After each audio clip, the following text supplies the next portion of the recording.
Boa noite, queridos, graça e paz. Mais uma aula da ITBN, Profeta Menores, pastor Lucas Gasparotto, nosso professor. Vamos estar orando para iniciar, amém?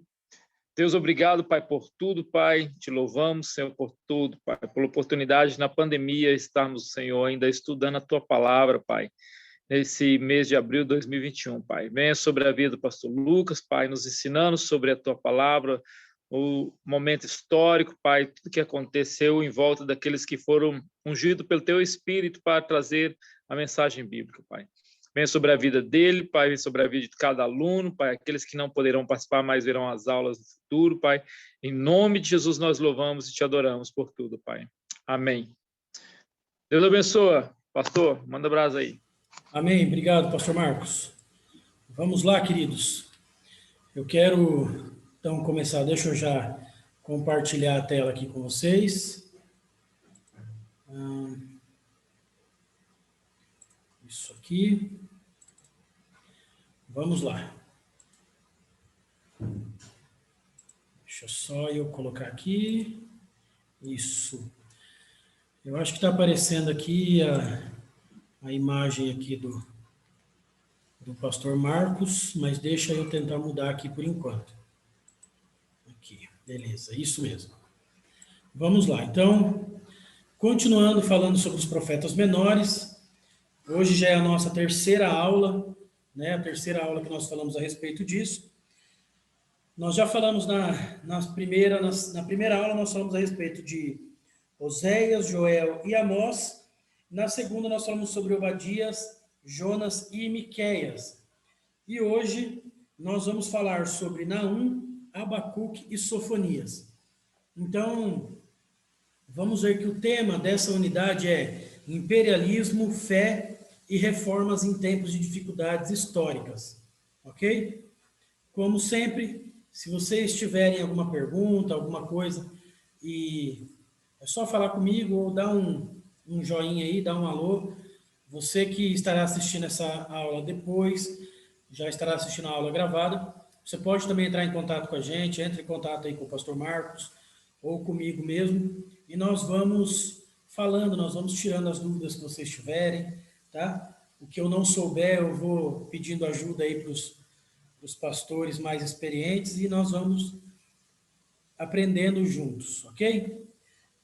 Nessa unidade, a unidade 3 de Profetas Menores, Imperialismo, Fé e Reformas em Tempos de Dificuldade Histórica, vai deter a sua atenção em Naum, Abacuque e Sofonias, como eu já acabei de falar para vocês, que são os profetas que verbalizaram os oráculos de Yahvé, como esse livro diz, ou como eles verbalizaram os julgamentos do Senhor em tempos de grandes dificuldades, promovidas por suas potências militares, que foi a Síria e a Babilônia.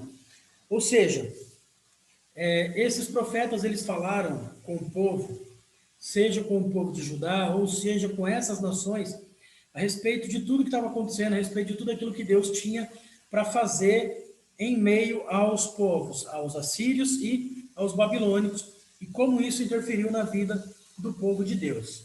Ok? Então, esse tempo que esses profetas pregaram, que eles falaram, que eles foram usados por Deus, era um tempo assim muito difícil, muito complicado, porque era um tempo onde eles viviam assim com muita pressão, muita exploração financeira, era um tempo assim muito difícil, sabe? As pessoas sofriam muito, a violência, enfim, as guerras que assolavam o povo era muito complicado. E foi nesse contexto que eles se levantaram, que Deus levantou esses homens para que eles pudessem trabalhar e pudessem fazer a diferença, pudessem pregar e falar tudo aquilo que estava no coração de Deus, trazer tudo aquilo que estava no coração de Deus para aquele povo. Você vai ver Deus tratar assim de forma muito clara, muito direta, muito objetiva com esses povos. Ok? No capítulo 1, vamos falar sobre Naum. Ele fala profecia sobre o autoritarismo dos assírios. Ok? A profecia de Naum é a declaração do veredito do Senhor a uma nação opressora e sanguinária, qual exerceu grande controle sobre o mundo por quase um século e meio na antiguidade, que foi a nação dos assírios, o Império Assírio, com o intento de consolar a nação sofredora, que era Judá. Naum predisse a derrocada do Império Assírio de sua pomposa capital, que era Nínive. Ou seja, Deus levantou Naum para que ele pregasse contra o Império Assírio, principalmente contra Nínive. Nós falamos um pouco de Nínive na aula passada, quando a gente falou sobre Jonas, e vamos falar um pouquinho novamente hoje, vocês vão entender um pouco melhor sobre isso, tá?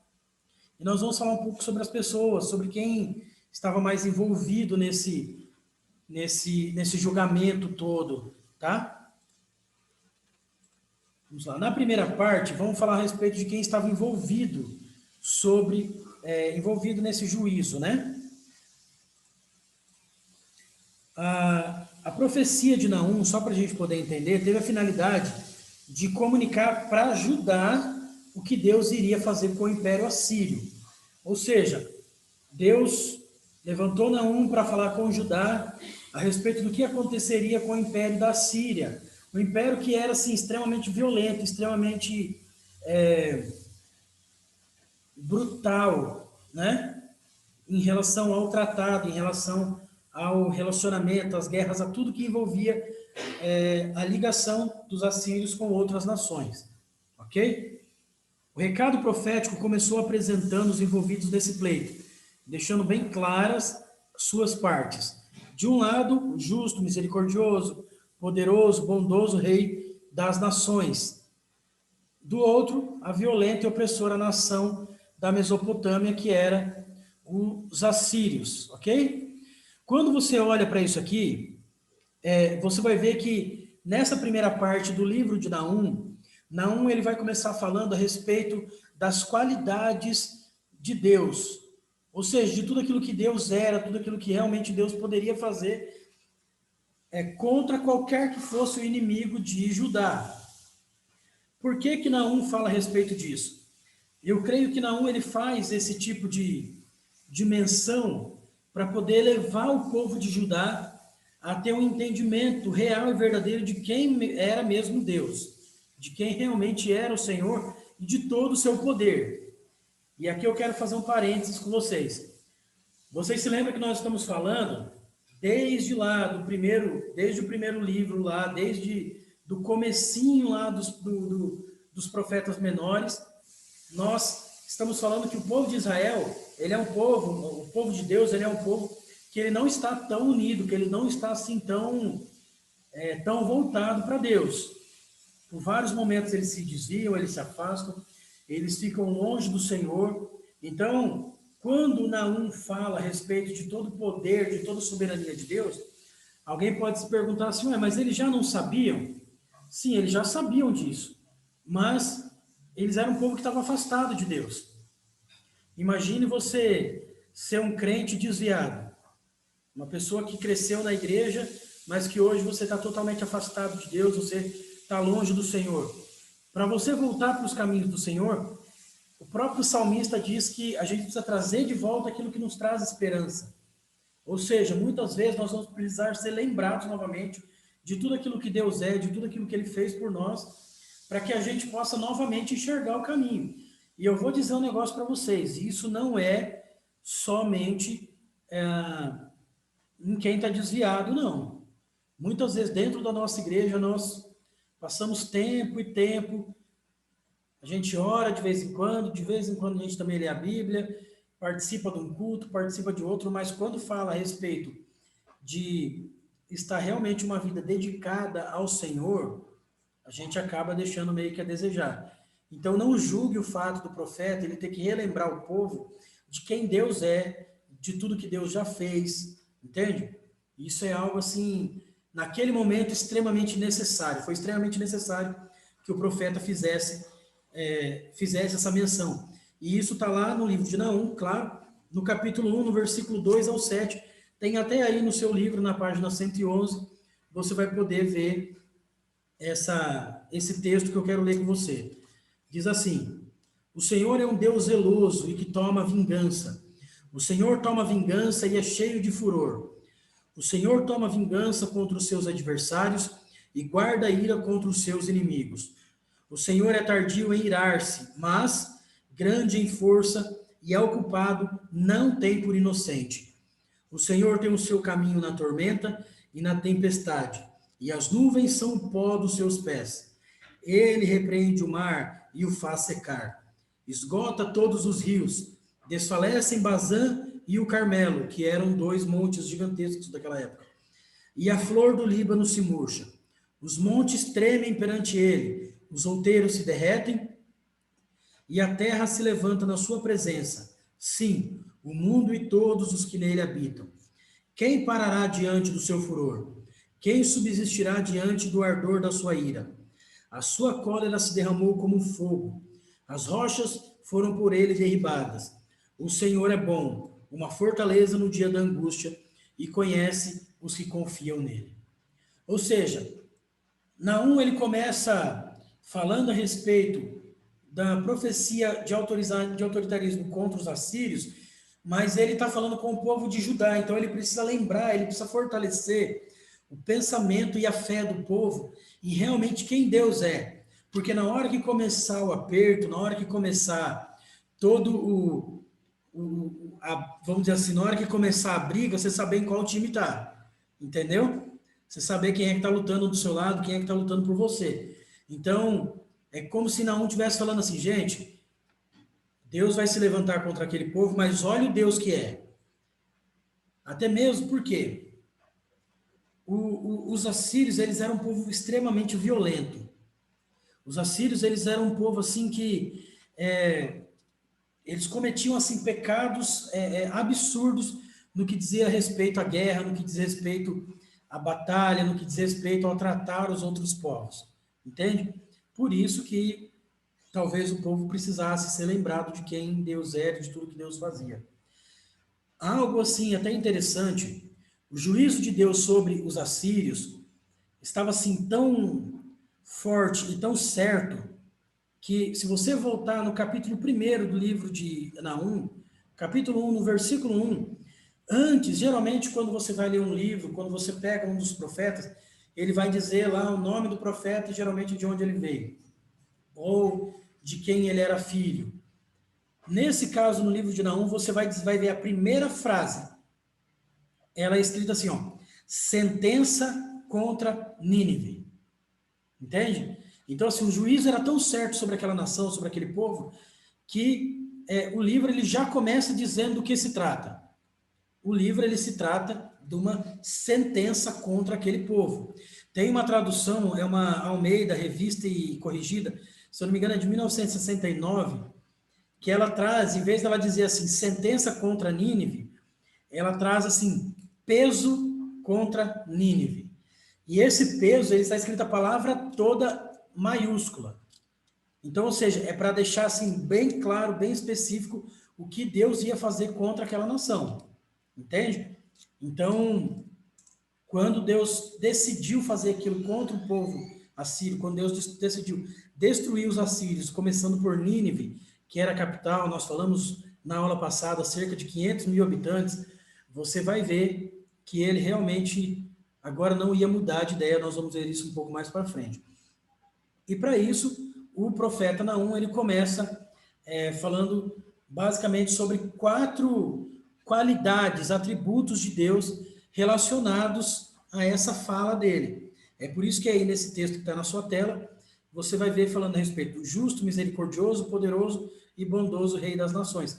Porque são esses 4 atributos que Naum relaciona ao que ele está dizendo. Que o primeiro é a justiça de Deus, o segundo fala sobre a misericórdia de Deus, aí a gente pode entrar no assunto sobre lá o profeta Jonas, né? Todos nós lembramos de Jonas, nós sabemos que Deus mandou ele para Nínive, ele não queria ir, chegou lá, pregou, falou, a cidade inteira se arrependeu e Deus perdoou o pecado daquele povo. Nós vimos na aula passada que o povo de Nínive, eles não eram assim tão queridos, tão bonzinhos, não é? Por isso que Jonas talvez não quisesse ir para lá. Aí vai falar também a respeito do poder e da bondade de Deus. Como que a gente começa entendendo isso? Você vai ver que o profeta, ele tira um pouco o seu olhar, vamos dizer assim, diretamente do Senhor, porque como eu já tinha dito para vocês, o profeta é diferente do sacerdote. O sacerdote, ele ouve o povo e chega até Deus. Ele faz o papel de intermediário entre o povo e Deus. O profeta, ele faz a via contrária da estrada. Ele vai até Deus, ou Deus o chama, fala com ele, e ele traz o que é de Deus para o povo ouvir. Entende? Só que nesse livro você vai ver que o profeta Naum, ele sabia exatamente o que ele tinha que falar, ele sabia exatamente o que Deus estava querendo dele e do povo. Então, ele meio que não vai chegar a determinado momento, você vai ver assim, parece que ele fala mais dos inimigos do que do próprio Deus. Mas é porque ele já sabia o que Deus tinha para o povo. Ele já sabia o que Deus tinha separado, ele já sabia o que Deus tinha falado para ele dizer ao povo, né? Então, e assim, aí tem até um texto aqui embaixo que eu quero ler com vocês, no capítulo 1, no versículo 15, que diz assim, ó: Eis sobre os montes os pés do que traz boas novas, do que anuncia a paz. Celebra as tuas festas, ó Judá, cumpre os teus votos, porque o ímpio não tornará mais a passar por ti. Ele é inteiramente exterminado. Ou seja, Naum, ele tinha certeza do que Deus ia fazer. E ele já sabia o que Deus ia fazer, ele já sabia que Deus ia exterminar todos os assírios, então ele não precisava continuar apegado a uma esperança de que acontecesse, de que talvez, porventura, isso, vamos supor, talvez aconteça, talvez não aconteça, vamos ter fé, gente. Não. Ele falou para o povo aqui, ó: celebra as tuas festas e cumpre os teus votos. Ou seja, já está certo. É como se o Brasil fosse jogar a próxima Copa do Mundo e a gente já começasse a comemorar sabendo que ele sairia campeão. Entende? Então, assim, ele já sabia que ia dar certo. Por isso que ele estava tão confiante, por isso que ele estava com os olhos tão voltados a falar com o povo e a falar a respeito da Assíria. Ok? Na segunda parte desse capítulo, vai falar sobre a descrição da destruição de Nínive. O capítulo 2 do profeta Naum apresenta uma descrição viva da forma como ocorreria a destruição de Nínive. Nessa descrição, apontou vários detalhes referentes à queda da grande capital. E aí você vai ver, em toda essa parte, começa aqui na página 112 e vai até a página 114, detalhes de como Deus faria, de tudo que Deus faria. O capítulo 2 de Naum, ele é bem detalhado em relação a isso. Tem um versículo aqui que diz assim, ó, Naum capítulo 2, versículo do 3 ao 5. Os escudos dos seus valentes estarão vermelhos, os homens valorosos escarlates, os carros como fogo de tocha no dia da sua preparação. As lanças se sacudirão terrivelmente, os carros se enfurecerão nas praças, chocar-se-ão pelas ruas. O seu parecer é como de tochas, correrão como relâmpagos. Ou seja, você vai ver como era o exército da Síria. Bem assim, estabelecido, bem organizado, extremamente violento. Mas aí tem outro versículo 5, diz assim, ó: Este se lembrará das suas riquezas, e eles, porém, tropeçarão na sua marcha. Ou seja, eles vão tropeçar, eles vão se acabar com eles mesmos. Entende? Então, a destruição deles estava certa. Naum, ele disse assim que até a mais protegida das cidades, que era Nínive, assim como eles foram violentos, assim como eles foram perversos, com a mesma intensidade que eles tinham atacado vários outros reinos, assim Deus também trataria com eles.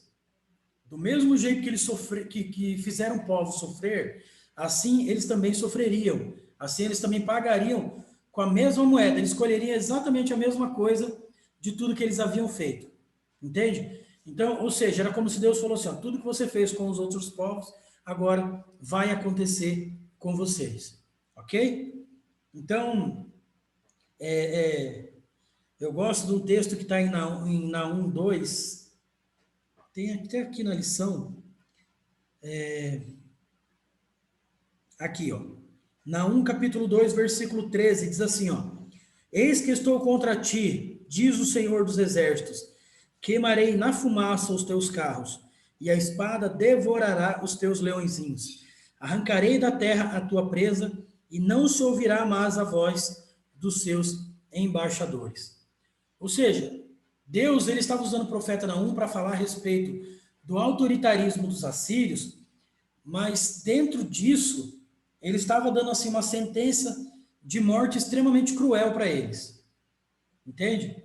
Era como se assim, eles fossem pagar da forma mais cruel que pudesse. Entende? Nós vamos falar um pouco agora a respeito, nessa terceira parte do capítulo, vocês vão entender um pouco melhor a respeito disso que a gente está dizendo. Os fatores da tragédia ninivita. Na relação apresentada pelo profeta, são mencionados violência, mentira e roubo, procedimentos indevidos ao relacionamento com outros povos. Também são citadas feitiçaria e prostituição, como expedientes utilizados para o aumento de prazeres e aquisição de orientações sem compromisso. Quando a gente fala a respeito disso, a gente precisa considerar algo assim, ó. Os assírios, eles foram extremamente cruéis no que diz respeito ao tratamento com outras nações. Entende? Tudo que eles podiam fazer de ruim, de errado, para prejudicar as outras nações, eles faziam. Quando fala a respeito de violência, não está falando só de violência na guerra. Não está falando, por exemplo, de dois soldados se enfrentando, um com uma espada, o outro com a outra espada, e eles se matando lá, enfim, igual toda guerra que a gente vê. Não que isso seja correto, não que isso seja bom, mas, vamos dizer assim, olhando pelo lado militar, bélico, é justo dois soldados guerrearem e é igual dois lutadores de boxe. Você bota os dois dentro do ringue, cada um com um par de luva, e o mais forte vence. Entende? Eu gostaria que houvesse guerra no mundo? Claro que não. Eu creio que nenhum de nós gostaria. Mas até as nações elas têm um tratado de honra e de respeito em meio à guerra. Entende? Então, os assírios, eles não tinham nada disso. Eles não queriam saber. O mais violentos e sanguinários que eles poderiam ser, eles eram. Então, vamos supor, se ao invés de chegar lá e matar o cara com uma espada, era como se eles pegassem o camarada, em vez deles darem uma espadada e matar o cara, eles pegavam a espada e furavam o cara todo enquanto ele estava vivo, só para o cara sentir mais dor. Entendeu? Você vai ver aqui no livro várias coisas falando a respeito disso. Eu fiz uma pesquisa rápida hoje à tarde a respeito disso. São coisas assim, extremamente cruéis. Coisas do tipo assim, ó, para fazer o camarada sofrer, ele arrancava o olho do cara com a pessoa viva. E, gente, sem motivo nenhum aparente. Entende? Os assírios, eles olhavam uma determinada terra, uma determinada nação, e eles diziam assim, olha, essa terra, essa nação aí é boa. Vamos lá. Quando eles chegavam lá, eles faziam uma proposta para o rei, para aquele povo, diziam, olha, nós temos uma proposta para vocês, a gente quer ser parceiros de vocês de negócio, então, o que vocês acham de se juntar com a gente traz algumas coisas para vocês trazem algumas coisas para a gente, os nossos homens se casam com as suas mulheres, os seus homens se casam com as nossas, enfim, daquela maneira que era feito antigamente. E vocês conhecem. Só que na hora de cumprir esse trato, eles não cumpriam. Eles usavam isso de mentira. Aproveitava a noite, quando a cidade estava mais tranquila, mais quieta, a maioria das pessoas estavam assim, dormindo e teoricamente estavam em paz, eles invadiam a cidade sorrateiramente, matava tudo e todos, homens, soldados, mulheres, crianças. Aí eles levavam meninas e crianças para rituais de adoração a outros deuses, onde eles estupravam crianças, estupravam as meninas e meninos, diante do altar dos outros deuses, como oferta, e depois de estuprar, eles matavam, sacrificavam essas crianças. Então, assim, tudo que podia ser de pior, eles faziam, entende? E você vê nisso, assim, um certo padrão, né? No pecado dos assírios. Você vê um padrão meio parecido com muitas outras nações. Um exemplo claro disso você vê hoje vários países no Oriente Médio, vários países, principalmente os países muçulmanos, a maneira que eles tratam os cristãos. Eu acho que todo mundo já viu aquelas imagens dos últimos anos dos cristãos em fila com uma roupa laranja, eles são levados para a praia e lá, diante de uma câmera, para mostrar para o mundo inteiro, eles são degolados, entende? Então você vê um certo padrão nisso em várias nações que tinham assim, que usava de um autoritarismo para subjugar, para tentar dominar outros povos. Você via que esse povo, eles não estavam nem aí por respeito, eles não estavam nem aí para nada. Eles queriam ser o mais cruéis possíveis, os mais sanguinários possíveis, né? Então, assim, quando Deus fala que vai destruir aquele povo, ele realmente já está decidido. Ele já está certo disso. Quando Jonas pregou em Nínive, a cidade de Nínive se arrependeu, voltou o seu coração para Deus. Só que você vai me dizer assim, ô Lucas, mas se o povo se arrependeu, por que que então veio agora um novo julgamento sobre Nínive? A gente precisa entender que Jonas e Naum, eles viveram em dois períodos diferentes. Jonas viveu cerca... assim, até meio ruim meio difícil de estabelecer exatamente o ano que eles viveram, mas o profeta Jonas viveu cerca de 50, 60 anos antes de Naum. Ou seja, uma geração antes, alguns historiadores dizem que foi até 2 gerações antes, foi quando Jonas viveu.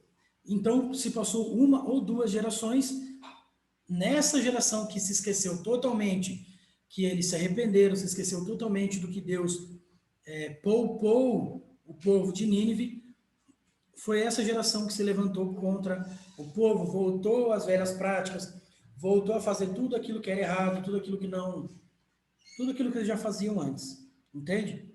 Então, enfim, se você olhar, você vai ver assim, que o povo realmente, eles viraram as costas para aquele arrependimento que uma geração antes tinha tido, que aquele compromisso que aquele povo tinha, e 1 ou 2 gerações depois, eles já estavam totalmente corrompidos novamente.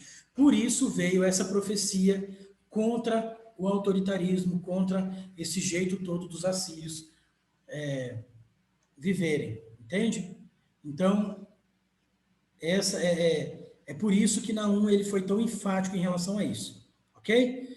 Vocês que estão assistindo, se vocês tiverem alguma dúvida, manda uma mensagenzinha aí, um joinha, alguma coisa, que aí eu paro e a gente conversa, tá? Vamos lá. No capítulo 2, já vai falar a respeito de Abacuque. Vai falar sobre a profecia sobre a Babilônia e a vara da correção divina. O livro de Abacuque, ele é um livro assim bem correto, bem direto, entende? A mensagem de Abacuque, ela foi fruto de questionamentos feitos por um profeta que desejava fazer uma leitura correta do seu tempo e que se esforçava para entender o relacionamento que Deus estabelecia com tal história. Como nós falamos, a situação de Judá, ela era muito crítica, entende? Aqui em Abacuque, ele relata novamente que o povo ele estava afastado de Deus. O povo de Deus tinha se afastado, entende? Eles estavam assim, até as autoridades religiosas, ou seja, sacerdotes, pessoas assim que deveriam ser exemplo que o povo deveria seguir, até eles estavam omissos, até eles estavam assim apáticos em relação a tudo que deveria existir, a tudo que deveria ser feito, a tudo que o povo devia fazer para ter uma vida relacional com o Senhor.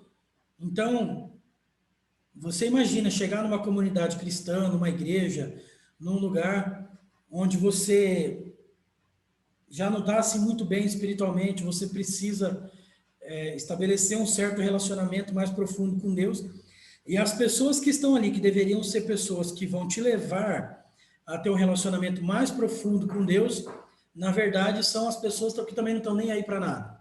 Entende?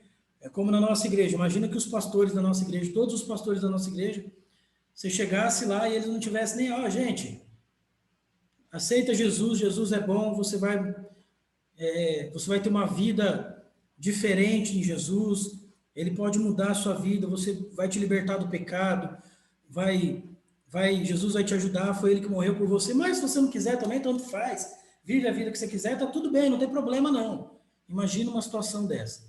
Então, foi exatamente para isso que Abacuque, ele profetizou, seja a respeito da Babilônia ou seja a respeito do povo, ok? E ele começa falando aqui nesse capítulo a respeito da necessidade da disciplina em Judá. Aí é que você vai entender esse subtítulo que é Profecia sobre Babilônia, a vara da correção divina. Babilônia, ela foi usada realmente como uma vara da correção divina. Entende? Deus precisava corrigir o povo de Judá. Então, ele usou a Babilônia como um instrumento de correção contra o povo dele. Entende? A profecia de Abacuque tem o seu ponto de partida em seus próprios questionamentos.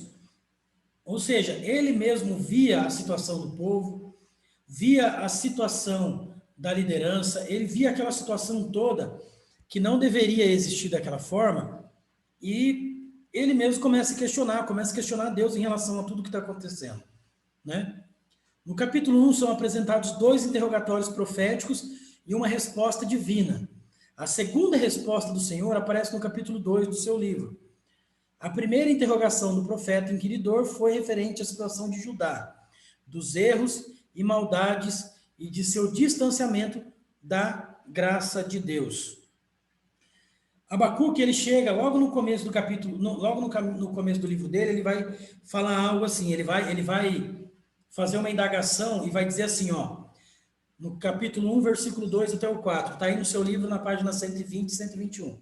Diz assim, até quando, Senhor, clamarei eu, e tu não me escutarás? Gritarei violência, e não me salvarás. Por que razão me fazer ver a iniquidade e ver a vexação? Porque a destruição e a violência estão dentro de mim. Há também quem suscite a contenda e o litígio. Por esta causa, a lei se afrouxa, e a sentença nunca sai, porque o ímpio cerca o justo, e sai o juízo pervertido. Ou seja, o profeta, ele faz uma indagação a Deus e procura averiguar o que está acontecendo. Por que Deus não... em outras palavras, é assim, ó, Senhor, por que está tanta essa maldade assim? Por que existe tanta coisa errada?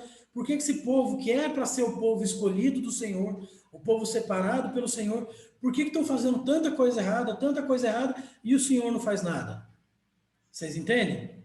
Então, era como se Abacuque, ele tivesse passando por uma... eu ouvi um pastor uma vez dizer que ele estava passando quase que por uma crise de identidade. Imagina um camarada que é profeta, que é usado por Deus para repreender o povo, está vendo o povo fazendo tudo de errado e não pode fazer nada. E não, Deus não está fazendo nada, Deus não está usando nada. Você pode ver aí nesse texto que nós lemos, ele vai falar, por causa disso a lei está se afrouxando, a sentença nunca sai, o ímpio cerca o justo e o juízo sai pervertido. Gente, qualquer semelhança com os nossos dias não é mera coincidência. Você pode ver que antes de uma nação ela ser levada a ser corrigida por Deus, ela entra num estado de injustiça muito grande. Você pode ver isso em toda a história. Não é exagero. Se você começar a estudar história, se você começar a estudar a respeito das grandes nações que foram assim se corrompendo e que foram destruídas, elas começaram exatamente desse jeito. O próprio povo começou a ser injusto um com o outro. Quem tinha mais poder, geralmente não era o camarada que ele era mais justo, então ele tomava lugar, ele tomava frente e acabava prejudicando os poucos justos que ainda restavam. E quando a justiça deveria ser correta e ser certa, ela não era. Por quê? Porque eram os injustos que controlavam a justiça. Eram os injustos que faziam as leis. Eram os injustos que, além de fazer as leis, eles eram os camaradas que colocavam em prática o que a lei dizia.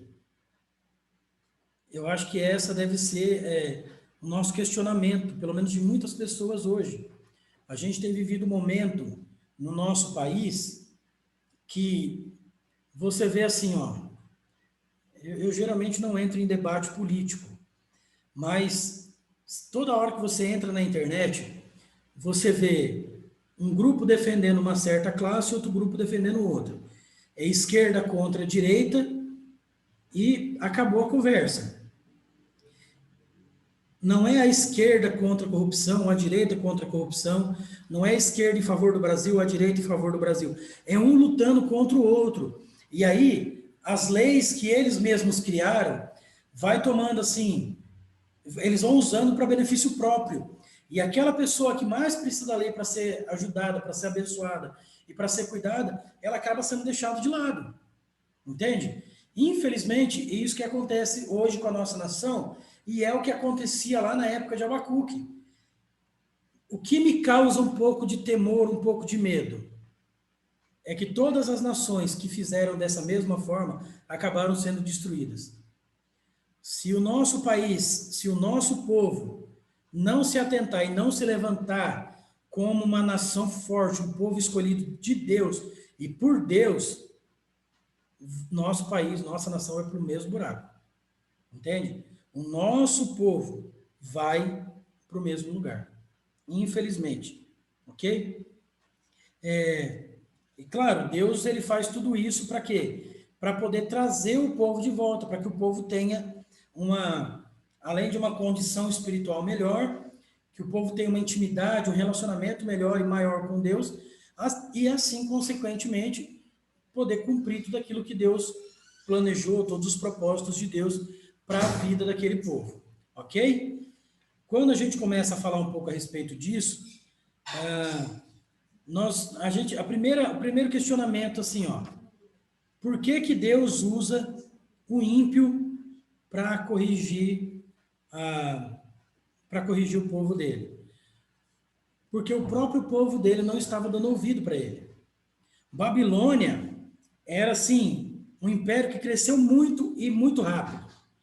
Então, ou seja, num período de tempo muito curto, Babilônia cresceu demais, entende? E tem um texto que diz que Babilônia era como um animal selvagem que ia ao encontro da sua presa. Ou seja, eles cresceram muito rápido, eles se desenvolveram muito rápido, de forma muito forte, de forma muito perversa e de forma assim que foi dominando o mundo de uma vez, entende? Então, as ações militares, tudo que eles usavam, eles usavam assim, muito medo do povo. Babilônia, se você começar a estudar a respeito de Babilônia, você vai ver que eles usavam muito a parte psicológica contra os seus inimigos. Então, assim, eles usavam muito da intimidação para capturar governadores, os impérios e tudo mais. Então, tinha guerra, literalmente tinha guerra com o povo que eles ganhavam na conversa. Entendeu? Mas por quê? Porque eles eram um império muito grande, um império muito forte. Então, o povo sabia que ia para a guerra, que ia perder, que ia todo mundo morrer. Então, tipo assim, ó, eu prefiro já ceder, prefiro dar lugar para eles do que deixar eles matarem o meu povo todo. Entende? Então, assim,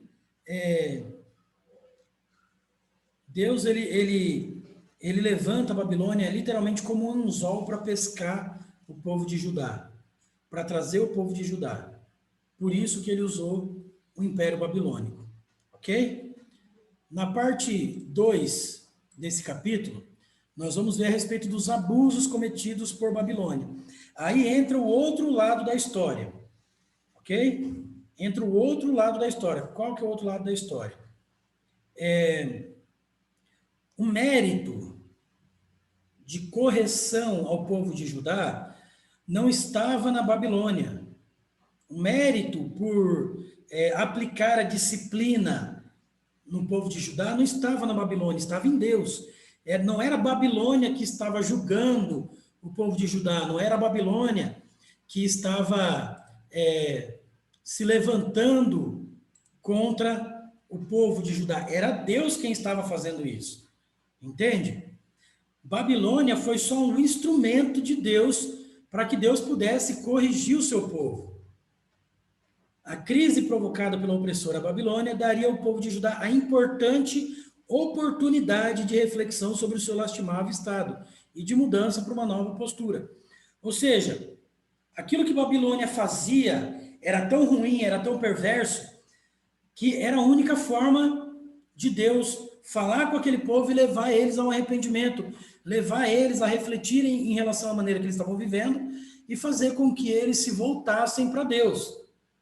Deus podia ter usado qualquer outro império, podia ter usado qualquer outro povo, mas se fizesse diferente da maneira que Babilônia fazia, então não daria certo. Entende? Quando você olha a respeito disso, você vai ver o lado de que Deus queria corrigir o seu povo, mas também o outro lado da história era, Deus, ele precisava julgar também Babilônia, pelos pecados, pelos erros, como diz aqui no subtítulo, pelos abusos cometidos por Babilônia. Assim como a Síria, Babilônia também era um império muito forte e muito cruel. Eles também não eram assim, como dizia minha avó, eles não eram flor que se cheire, entende? Então, Deus usou a Babilônia para corrigir o seu povo, sim, mas Deus também precisava corrigir a Babilônia. E essa também foi uma oportunidade que Deus deu para que Babilônia fosse corrigida, para que Babilônia também fosse destruída, né? Algo que Deus fez foi em relação às áreas mais vulneráveis. Você vai ver no versículo, na página 125 aí do seu livro, um texto falando um pouco a respeito da Babilônia, um pouco a respeito da força desse império, e vai ver como que Deus usou o seu grande poder para literalmente desintegrar esse povo, entendeu? Babilônia, eles usavam de algumas técnicas, de algumas coisas assim, que era extremamente errada para poder atacar os outros povos, né? Tinha primeiro o abuso de poder. Eles abusavam do poder que eles tinham a ponto assim de se parecerem com a Síria, com o que a gente falou agora há pouco, entendeu? Eles não tinham assim eles não eram um povo justo. Eles não iam para a guerra, por exemplo, de 10 contra 10. Se eles sabiam que lá naquela cidade o exército tinha saído para fazer uma guerra com outro povo, eles aproveitavam essa oportunidade para invadir aquela cidade. Então, eles invadiam a cidade quando só estavam as mulheres, as crianças e os idosos. Então, esse era, assim, um abuso de poder, um abuso de autoridade, um abuso de poder militar que eles tinham e que eles usavam isso para dominar os outros povos. Aí, quando o exército vinha da guerra, já com menos homens, porque tinham perdido alguns nas batalhas, cansado, chegava na cidade, a cidade estava toda destruída, e Babilônia estava escondido, cercando a cidade inteira, esperando os soldados voltarem para atacá-los. Entende? Claro que aí junto com isso, eles tinham a questão do acúmulo de bens, então eles roubavam tudo que tinha as pessoas para poder se fortalecer mais ainda. Aí vai falar um pouco a respeito da violência, a violência desenfreada, a violência exagerada, que aí entra nisso que eu falei em relação às crianças, às mulheres, né? Eles eram assim, muito violentos com quem não conseguia se defender, entende? Tinha a questão do álcool, era uma cidade assim, totalmente entregue ao alcoolismo, entende? Então, ou seja, eles já iam para a batalha totalmente alcoolizados, e isso fazia com que o senso de humanidade talvez não existisse. Por isso que eles invadiam, por isso que eles atacavam todo e qualquer império, né? E aí a gente fala a respeito disso, só fazendo uma pausazinha aqui, a gente fala a respeito dessa questão do abuso de bebida. A gente vê hoje em dia, parece que a bebida não é nada assim demais, né? Parece que a bebida não é nada assim, não é tudo isso, não tem tanta diferença, não é tudo isso, não. Gente, a bebida é uma das coisas que mais estraga as famílias hoje em dia, entende? A bebida é uma das coisas que mais influenciam hoje em uma pessoa.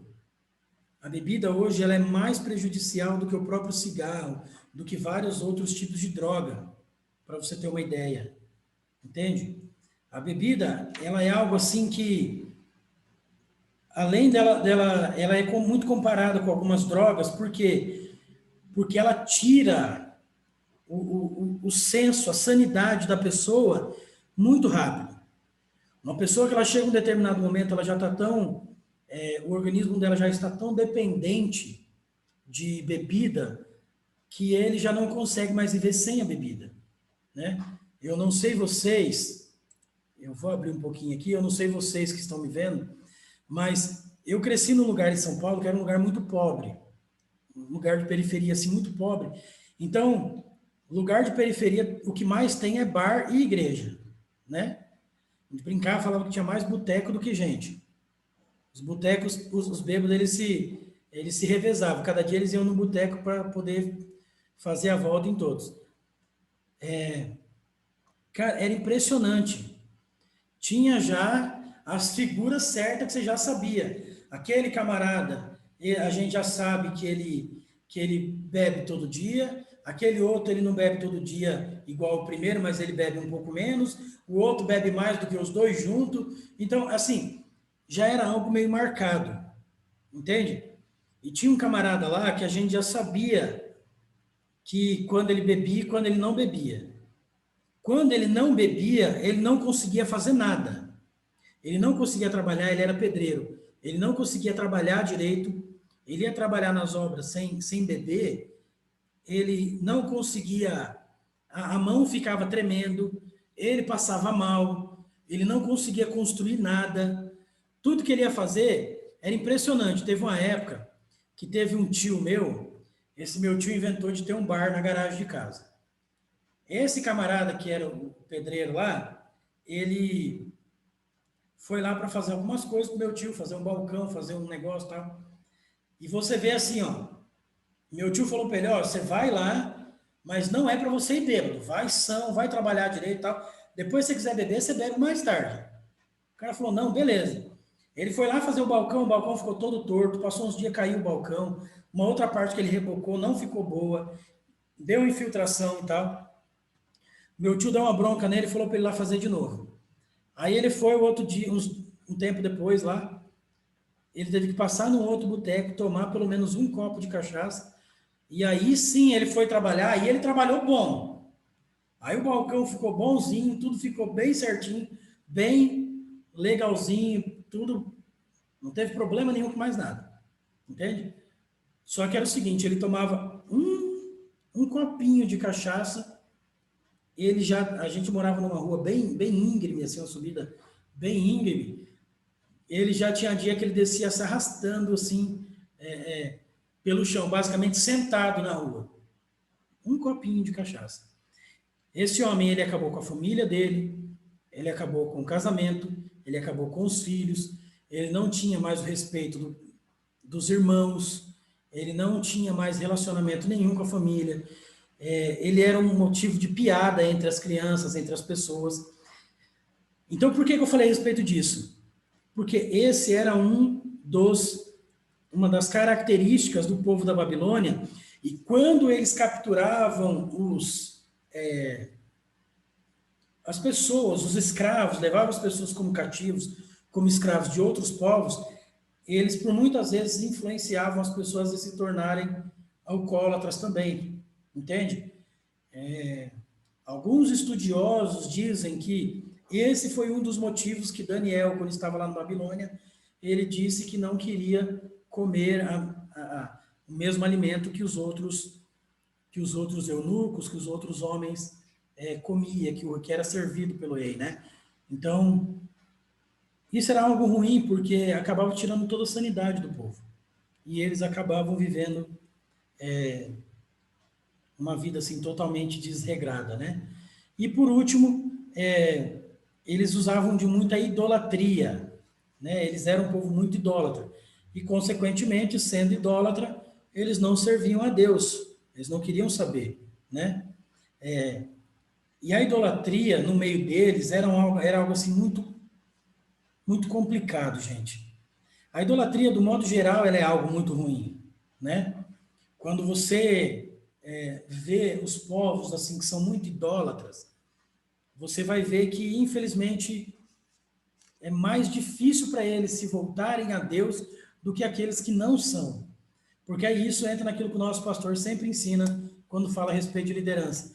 É mais difícil você desconstruir algo no coração de uma pessoa do que construir algo novo do zero. Você vai ter que desconstruir, você vai ter que tirar tudo isso e depois construir de novo com a pessoa, com todas aquelas lembranças, aqueles princípios que talvez ela ainda ia trazer de outros lugares. Então, assim, a idolatria daquele povo fazia com que eles dessem menos importância ainda a Deus, né? Ok? Na parte 3 desse capítulo, vai falar sobre o cântico de exaltação a Yahvé, ao Senhor, e o reconhecimento de sua disciplina. O cântico de Abacuque é uma das mais ricas expressões de conforto emocional e de segurança espiritual encontrados no Antigo Testamento. Na abertura desse hino, o profeta abordou o impacto que a revelação de Deus causou em sua vida. Você vai ver Abacuque, literalmente, ele fazendo um cântico no capítulo 3, basicamente todo, para mostrar o quanto Deus ele é bom, o quanto ele cuida do seu povo, o quanto ele gostaria que o povo tivesse próximo dele.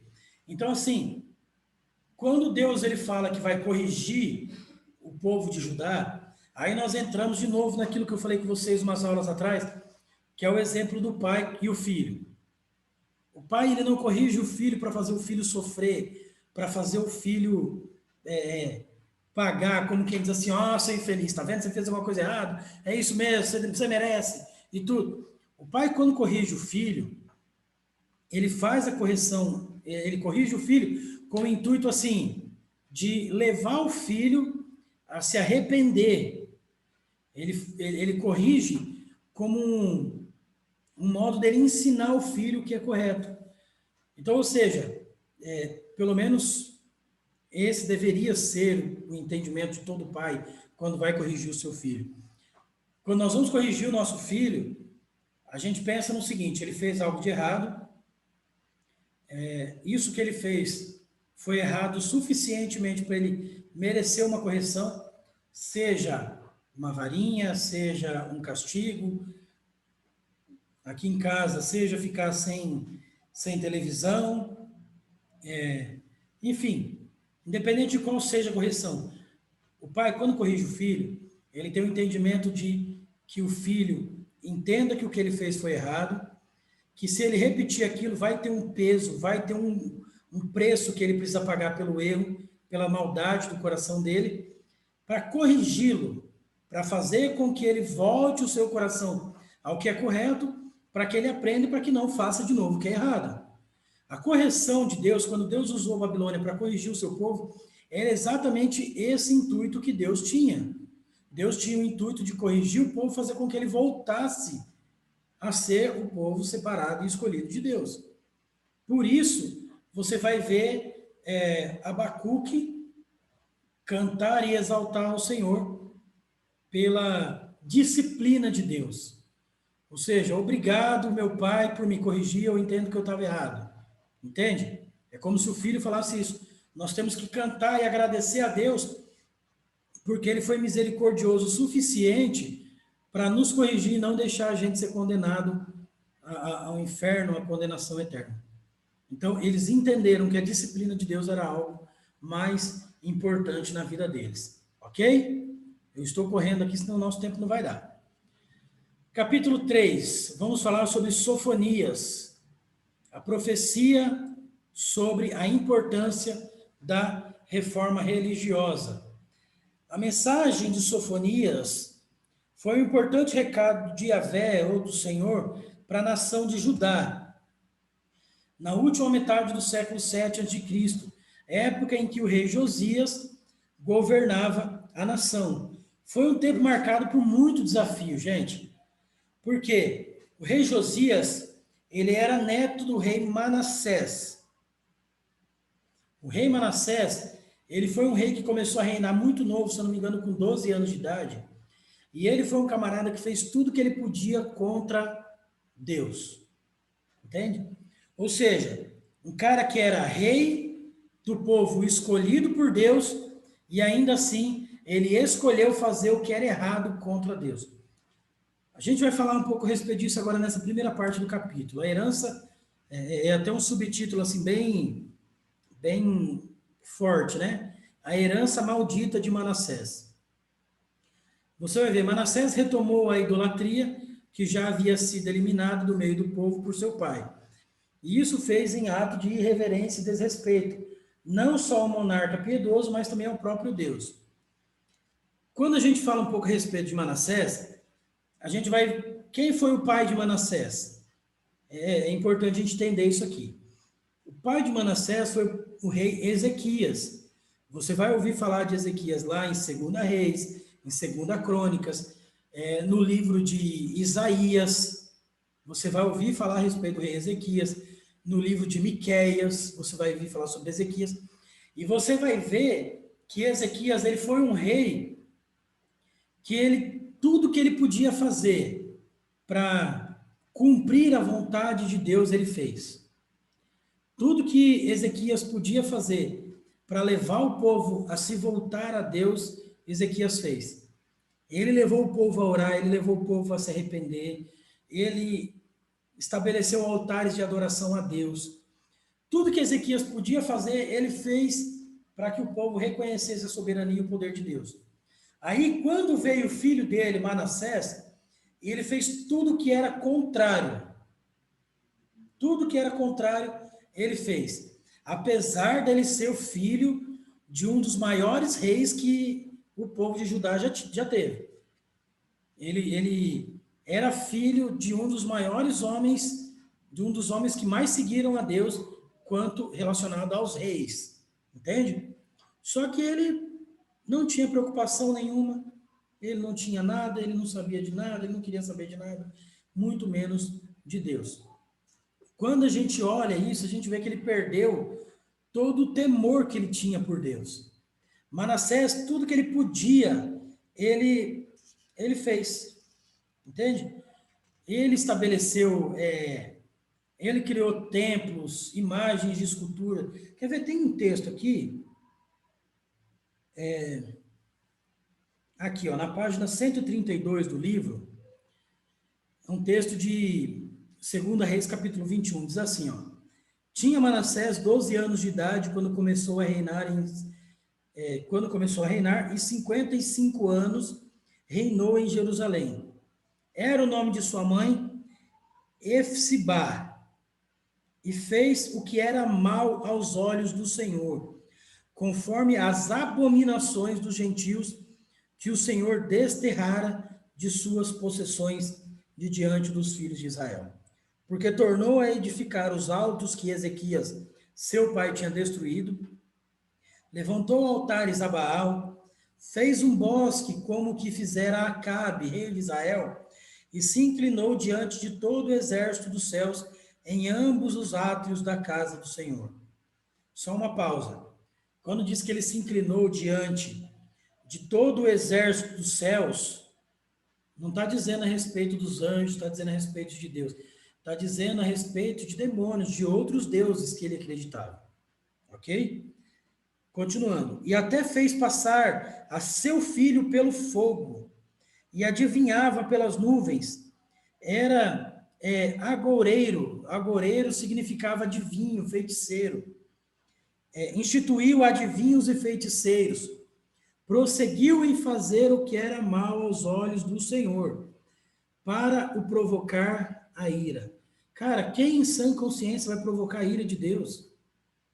Você entende? Além dele fazer, ele continuou fazendo para provocar a ira de Deus. Também pôs uma imagem de escultura do bosque que tinha feito na casa de que o Senhor dissera a Davi e a Salomão, seu filho, nessa casa em Jerusalém, que escolhi de todas as tribos, porei o meu nome para sempre. Ou seja, tudo que ele podia fazer para se levantar contra Deus, ele fez. E aí a gente entra em algo assim, não é que o cara, ele fez algo inconscientemente. Não é que Manassés, ele não sabia o que estava fazendo. Não era, por exemplo, como um rei ou um povo que foi ensinado a fazer o que era errado. É diferente, entenda bem. É por isso que é tão importante a gente entender essa parte histórica, gente.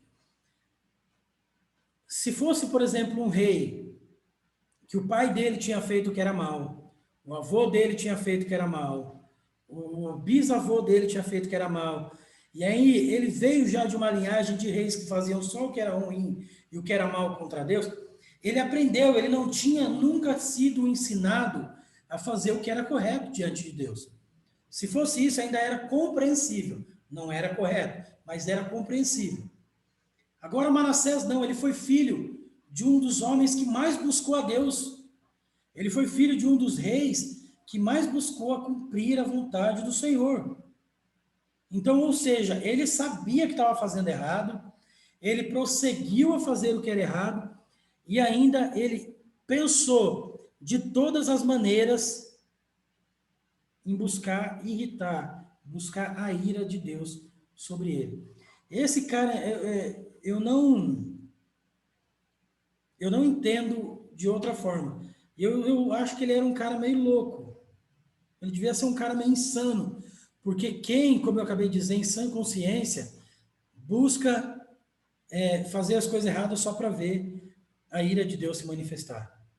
Eu acho que nenhum de nós faria isso, né?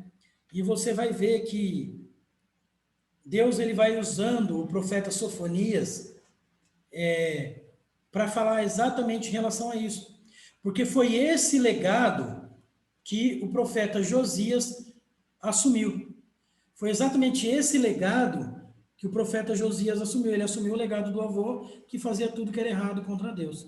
Ok? Na parte 2 desse capítulo, vai falar sobre o juiz das nações. Vai falar que na parte intermediária da profecia de Sofonias, no capítulo 2, encontra-se uma palavra direcionada às nações. Os filisteus, moabitas, amonitas, etíopes e os assírios. Como a gente já tinha falado no outro capítulo. A porção profética revela o cuidado de Deus com todos os povos. Ok? Quando Sofonias ele fala a respeito disso, ele fala que Deus ele dá uma palavra direcionada a todos esses povos que nós vemos, mas o que ele quer dizer? Ele quer dizer que a palavra do Senhor ela é a mesma. Então, ou seja, nesse momento, era um povo que era o povo separado para ser o povo escolhido por Deus. Era o povo de Deus que estava indo contra o que ele tinha feito, o que ele tinha dito, o que ele tinha falado. Então, independente, como se Sofonias dissesse assim, independente se você é filisteu, moabita, amonita, etíope, assírio, não importa, se você era o povo de Israel, o povo de Judá, não importa. A palavra do Senhor ela é uma só. O juízo de Deus ela vem para todos. O juízo de Deus vem para Filisteu, vem para Moabita, vem para Assírio, mas vem também para o povo dele. Cada um desses povos que sofreria com o juízo de Deus, se buscasse o arrependimento, se buscasse uma vida diferente, se buscasse realmente assim, fazer o que era correto, então Deus ele tinha uma medida justa para julgar. Deus, ele perdoaria esse povo. Vamos voltar um pouco a respeito de Jonas, a respeito de tudo que a gente falou agora há pouco sobre Nínive. Deus deu a oportunidade para Nínive se arrepender e se converter dos maus caminhos. O que eles fizeram na primeira oportunidade? Reconheceram que Deus era poderoso, reconheceram que iam sofrer se não mudassem a maneira deles de pensar, se arrependeram, clamaram o perdão de Deus e Deus perdoou. Não foi assim? Assim também seria com o povo de Deus. Se eles se arrependessem, se ele buscasse uma diferença, se eles buscassem fazer realmente diferente do que eles estavam fazendo, Deus também perdoaria, assim como todas as nações. Deus ele não tem dois pesos e duas medidas, gente. Entenda bem isso. Deus ele não vai julgar um povo de um jeito e outro povo de outro jeito.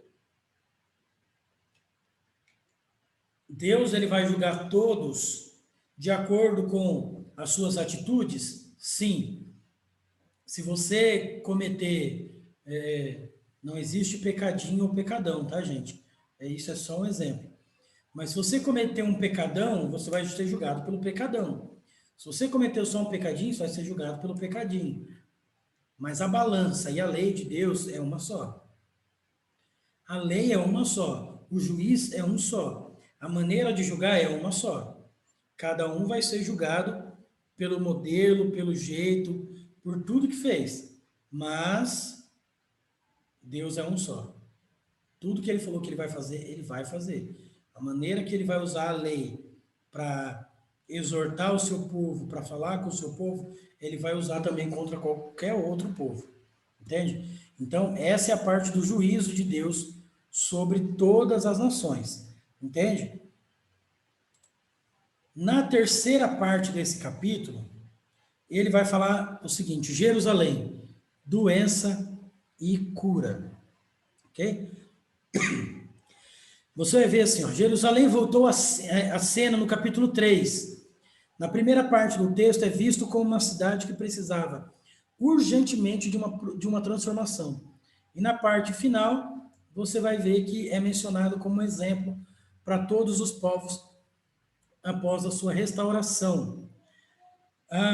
Você vai ver que Sofonias, como ele era contemporâneo do rei Josias, ele participou de muitas coisas, de muitas atividades, de muitas tentativas do rei em trazer o povo de volta para Deus.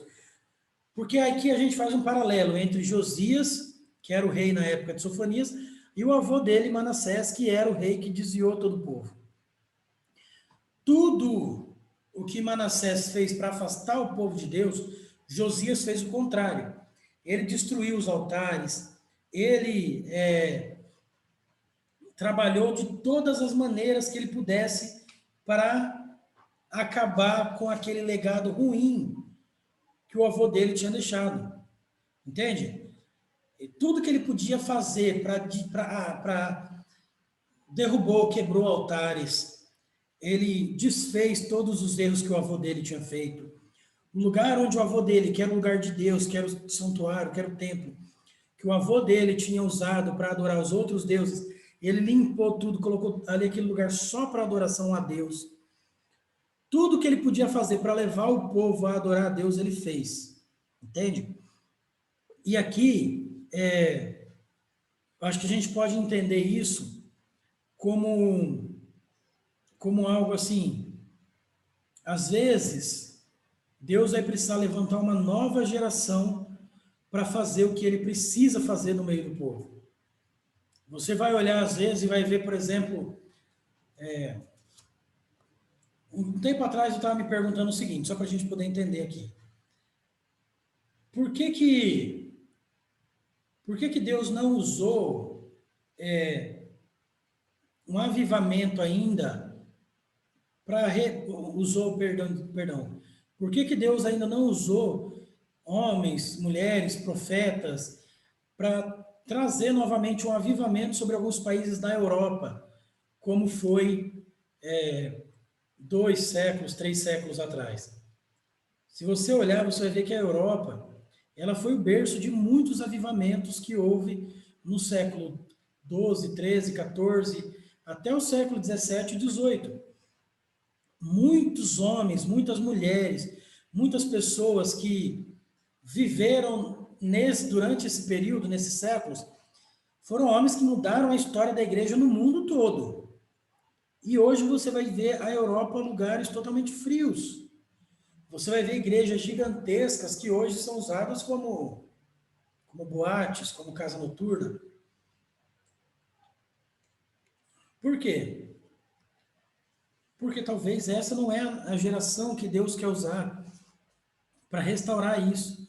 Ou talvez até queira, mas essa geração, ela se propôs a não fazer isso. Ela não se interessou por isso. Então Deus ele vai precisar levantar uma nova geração para fazer aquilo que ele quer fazer no meio daquele povo. Assim como é no Brasil hoje. A gente tem visto cada vez mais pastores, ministros, pregadores, muito jovens hoje em dia no Brasil, né? Não precisa ir muito longe. Quando eu era criança, começando a adolescência, que eu comecei a ir para a igreja e entender um pouco melhor as coisas, você quase não via pastores jovens, pregadores jovens. Se você ia na década de 60, 70, vai ser mais nítido ainda isso. Era uma geração que vivia o evangelho daquela maneira que eles viviam, mas hoje Deus tem levantado uma nova geração para restaurar talvez coisas diferentes. Então, Lucas, então você está dizendo que aqueles pastores mais antigos, mais velhos, eles não foram usados por Deus? É pelo contrário. Eu estou dizendo que eles foram usados por Deus para estabelecer um alicerce que nós estamos hoje podendo caminhar em cima desse alicerce. Então, se eles não tivessem feito, caminhado e vivido da maneira que eles viveram há 20, 30, 50 anos atrás, talvez hoje o evangelho não estaria da maneira que está no Brasil. Vocês estão entendendo o que eu estou dizendo? Se eles não tivessem pagado um preço antigamente por algo, hoje talvez o evangelho não estaria tão difundido, tão divulgado no Brasil como é. Só que no meio disso poderia ter alguém que decidiu fazer algo totalmente contrário. Então é isso que aconteceu com o rei Josias. O bisavô dele, que foi Ezequias, queria construir um reino, levar o povo a ser o povo talvez mais íntimo de Deus que já houve. Ele estabeleceu ali um alicerce para que o povo pudesse viver de forma plena em relação com Deus. Mas no meio disso veio Manassés e tentou destruir isso. Por isso Josias ele teve todo o trabalho, toda essa preocupação, tudo que ele precisou fazer para restaurar e levar o povo a ter uma nova condição. Entende? É por isso que você vai ver no capítulo 3 de Sofonias, no começo, dizendo que Jerusalém precisava urgentemente do socorro. Só que no final você vai ver Jerusalém sendo usada como um exemplo de superação, um exemplo de um povo que realmente aguardava pelo cumprimento dessa profecia. Entende? É nesse momento que você vai ver Jerusalém sendo restaurada e sendo usada como exemplo, como quem diz assim, olha, Jerusalém foi usada por Deus, foi restaurada, Deus realmente fez diferença no meio daquele povo, aquele povo realmente se voltou. Então, se houve transformação para Jerusalém, então também pode haver transformação, pode haver uma reforma para todo o povo, para todo e qualquer povo, seja lá para os filisteus, seja para os moabitas, enfim. A questão é, os povos, eles vão escolher servir a Deus, eles vão escolher seguir ao Senhor, ou eles vão escolher continuar na vida de pecado que eles tinham. Entende? Então, Sofonias, ele fala em relação a isso, a essa importância de você mudar, de você ter uma reforma no meio povo. Ok? Capítulo 4, uma contextualização da mensagem profética, ou seja, de tudo que a gente viu aqui nessa aula, já caminhando para o final. Naum, ele censurou o autoritarismo assírio, o qual maltratou muitos povos por causa da sua ganância e poder. Então, nós falamos a respeito de Naum, né, a respeito dele pregando contra os assírios. Abacuque argumentou sobre o modo e o tempo da correção divina, usando a Babilônia, e Sofonias contribuiu para que as reformas religiosas acontecessem. Todas as mensagens referem-se a questões sociais profundas, verdadeiro reflexo de uma condição religiosa decadente, né? Então, ou seja, você vai ver que todas as mensagens, e aí eu volto lá na primeira aula que nós falamos, que todos os livros dos profetas menores, eles vão se complementando, eles vão se juntando. Se você analisar livro por livro, você talvez não vai entender, você talvez não vá saber como eles funcionam realmente. Mas quando você pega um por um e começa a unir a mensagem deles, você vai ver que elas vão se complementando. O que um profeta fala, complementa o que o outro profeta também está falando. Entende? Quando você vê um exemplo lá a respeito de Sofonias, e você vê o que ele fala, o que ele diz, você vai ver o porquê Deus usou Babilônia, você vai ver porque Deus precisou corrigir o povo e estabelecer uma base de arrependimento no povo, entende? Para que eles entendessem a mensagem de mudança, a mensagem de correção, entende? Primeira parte desse capítulo fala do Deus soberano. Ao olhar para essa profecia de Naum, né, como nós falamos em primeiro lugar, a sentença de Deus ao poderoso império assírio, concernente à sua decadência e à destruição de sua capital, vê-se a possibilidade de transferência do princípio dessa profecia para a realidade presente. Ou seja, quando a gente vê a sentença de Deus, a gente vê a possibilidade de um princípio da profecia realmente se cumprir. Até aquele momento a gente não via, o povo pelo menos não via a possibilidade da profecia de Naum se concretizar. Ou seja, eles sabiam que Deus ia destruir a Síria, mas aí a gente entra naquilo que eu falei. Naum, ele dá a certeza para o povo de que aquilo realmente aconteceria. Entende? A ética do soberano é a ética do reino que pressupõe a realização de um plano especial, por meio do qual todas as pessoas têm a oportunidade de conhecer o único Deus verdadeiro e a Jesus a quem ele enviou. Ou seja, é a certeza de mudança, é a certeza de que nós seremos libertos de tudo aquilo que nos escraviza, de tudo aquilo que nos oprime. Através do livro de Naum e dessa soberania que Deus mostra, dessa garantia que Deus mostra do cumprimento do propósito dele, a gente pode ter a oportunidade de conhecer o poder realmente verdadeiro de Deus, né? E, consequentemente, trazendo para a nossa realidade, conhecer também a Jesus e fazer um panorama. O que Naum falou, o que Deus usou Naum para falar com o povo, é exatamente o que acontece hoje.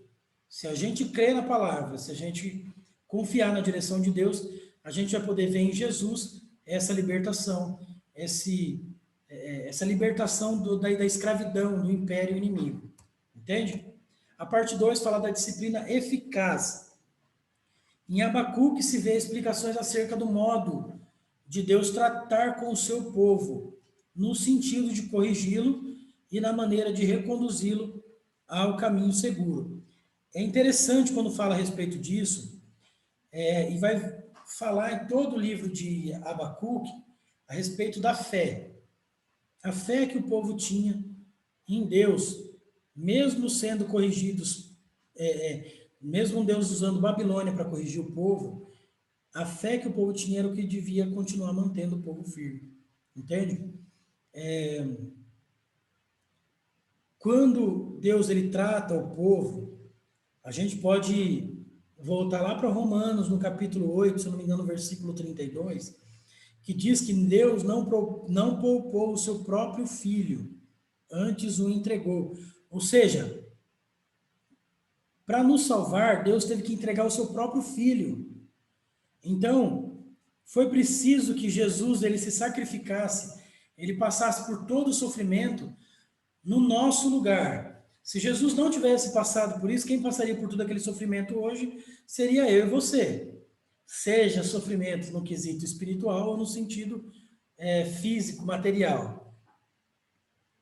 Quando a gente olha para o livro de Abacuque, é exatamente esse contexto.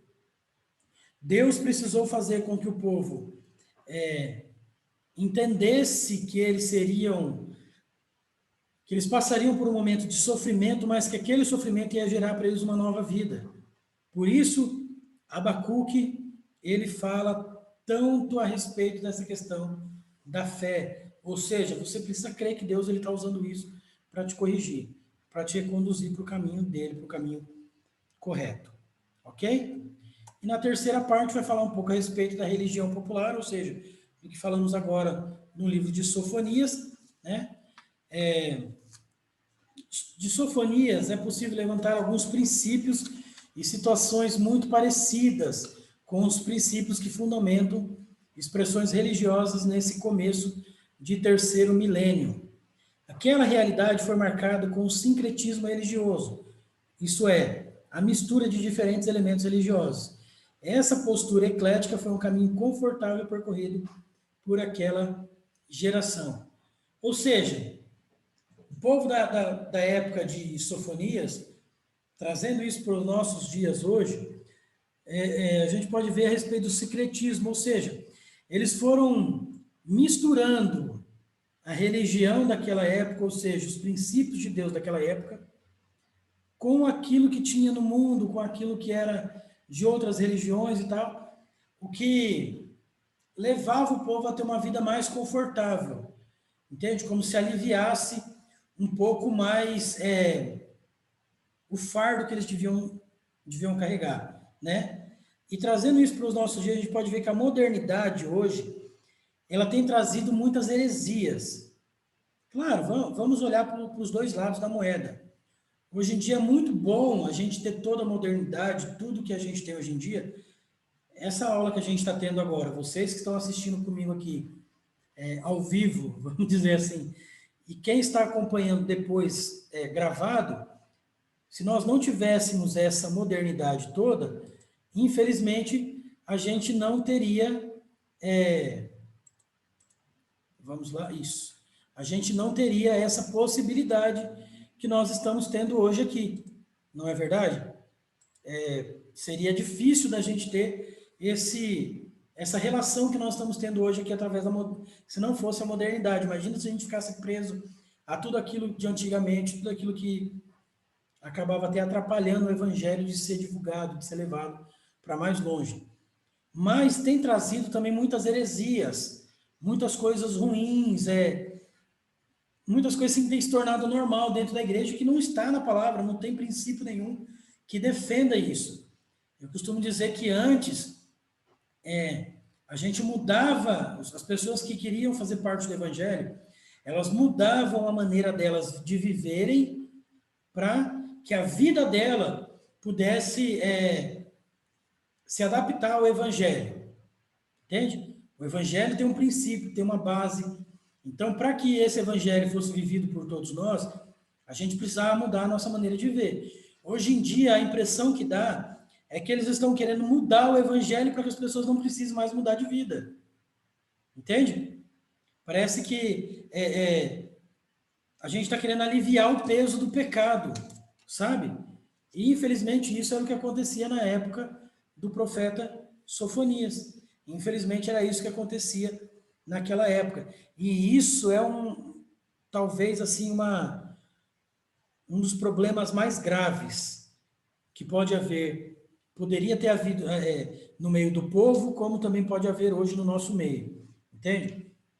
Por isso que é extremamente importante ter, como Paulo disse, uma mente renovada e um caráter totalmente voltado para os princípios da palavra de Deus.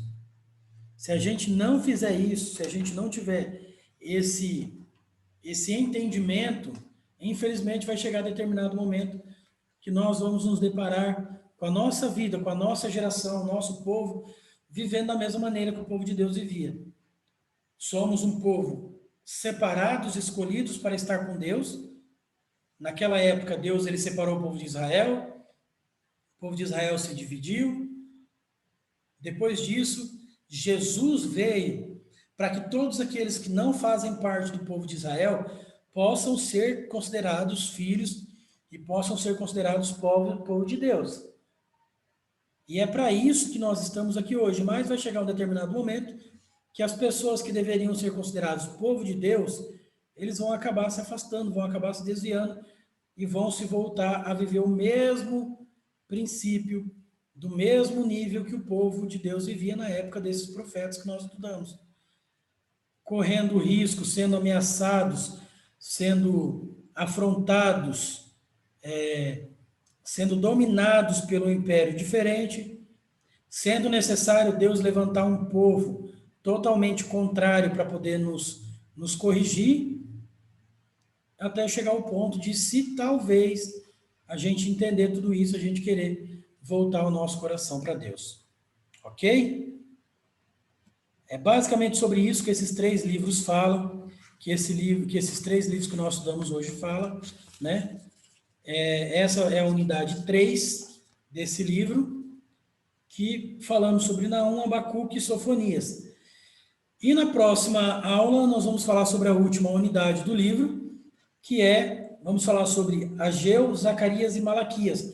E aí nós vamos entender, eu quero depois ver se eu consigo ter um tempo na próxima aula, para mostrar para vocês a ligação desde o primeiro livro dos profetas menores que nós estudamos até o último.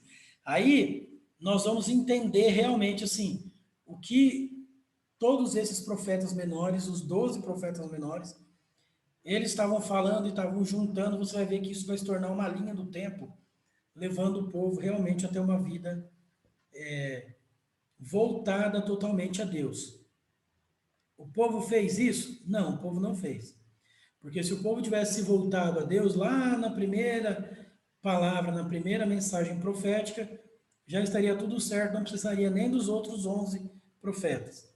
Mas, como o povo não se dedicou totalmente, então o povo foi vivendo altos e baixos, infelizmente. Mas isso hoje ele serve de lição para a gente, para que a gente possa entender e não seguir os mesmos caminhos. Eu sempre digo que tem 2 maneiras de a gente aprender as coisas. Ou a gente aprende errando, levando cacetada na cabeça, levando pancada, ou a gente aprende vendo o erro que os outros cometeram. A palavra de Deus ela é um excelente exemplo disso, porque ela mostra o quanto o povo de Deus poderia ter sido abençoados, poderiam ter usufruído sempre do melhor de Deus, mas eles decidiram seguir aquilo que não era da vontade de Deus, decidiram sempre fazer a vontade deles e tiveram que, por várias vezes, pagar por esse erro deles. Ok, gente? Vocês têm alguma dúvida? Querem falar alguma coisa? Quem está nos acompanhando aí? Não? Enquanto isso, eu tomo uma água. Como vocês não falam nada, então não sei se vocês entenderam tudo ou se vocês não entenderam nada. Se tiver alguma dúvida, você pode falar com o pastor Marcos. Eu acho que vocês todos, se não todos, mas eu acho que a maioria tem o meu contato. Quem não tiver, pode depois estar escrevendo para mim. Às vezes, Lucas, olha, eu não entendi direito o que você falou a respeito de tal profeta, em tal momento ali. Me explica melhor. Você pode ter certeza que eu vou te ajudar, eu vou falar, eu vou te explicar melhor. Se for um assunto mais profundo que eu não souber ou que não tiver no livro, eu vou pesquisar, vou perguntar para os outros profetas, para os outros pastores, e nós vamos ir tratando a respeito disso. Ok? Então, antes da gente terminar, eu quero fazer uma oração com vocês, e desde já agradeço vocês que ficaram aí até agora, e vocês que depois estarão acompanhando essa aula. Obrigado pela presença de vocês, pelo apoio, por compartilhar de mais essa lição. Tá bom? Vamos orar? Senhor, obrigado por esse momento, obrigado por mais essa aula onde nós aprendemos um pouco mais a respeito de tudo aquilo que o Senhor tem para as nossas vidas, dos princípios que o Senhor já usou profetas há muitos anos atrás para nos ensinarem, para falar conosco e que usamos isso até hoje. Então, te agradecemos por tudo, Pai, te agradecemos por cada momento que o Senhor tem nos ensinado e compartilhado dos seus princípios conosco. Nos abençoe, nos guarde, cuide de cada um, abençoe cada um dos alunos da ETBN e que a sabedoria do Senhor esteja sempre presente em nossas vidas. No nome de Jesus, eu te agradeço por tudo. Amém. Amém, queridos? Muito obrigado por tudo. Que Deus abençoe a sua vida. Que Deus possa estar cada vez mais nos capacitando para aprender mais da palavra dele. Amém? Deus abençoe, um grande abraço e até semana que vem na próxima aula.